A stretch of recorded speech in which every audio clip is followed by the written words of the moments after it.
অনেক রকমের মাছ পাওয়া যায়, বেশিরভাগ আসে থাইল্যান্ড থেকে। থাইল্যান্ড থেকে মাছ, গাছ এগুলো আসে আর কি। লাভজনক ব্যবসা, এটা করতে পারে, যে কেউই করতে পারে।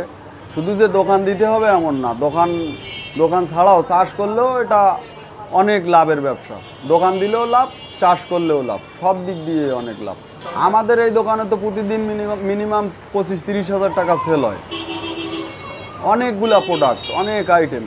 আমাদের এখানে কাজ করে আপনার 3 জন, একজন ইনচার্জ আছে আর একজন ডেলিভারি দেয়, হোম ডেলিভারি, একজন দোকানে থাকে, এই 3 জন। না, কাস্টমারের কোনো কমপ্লেন নেই, কাস্টমারের ভালো চাহিদা আছে। মাছের রিস্ক কম, খরচ কম, ঠিক আছে, ইনকাম বেশি। এই মাছে বেশি খাবার খায় না, ঠিক আছে। যা খাবার খায় দেওয়া যায় 50 টাকার খাবার 1 বছর খাইতে পারবে, 1-2 বছর খাওয়াই শেষ করতে পারবেন। বাসায় একটা অ্যাকোরিয়াম নিলে ওই 50 টাকার খাবারে ওর মনে করেন যে 1-2 বছর হয়ে যাবে, খাওয়ার খুবই কম লাগে। আমাদের এই দোকান দক্ষিণ বনশ্রী জোড়াখাম্বা। কেনে ভিভিআইপি পার্সন বেশি কিনে আর কি। হ্যাঁ, স্টুডেন্টরা আসে, কমই কেনে, কিন্তু কিনতে চায়, কিন্তু সবাই তো আর স্টুডেন্টদের তো অত টাকা পয়সা থাকে না।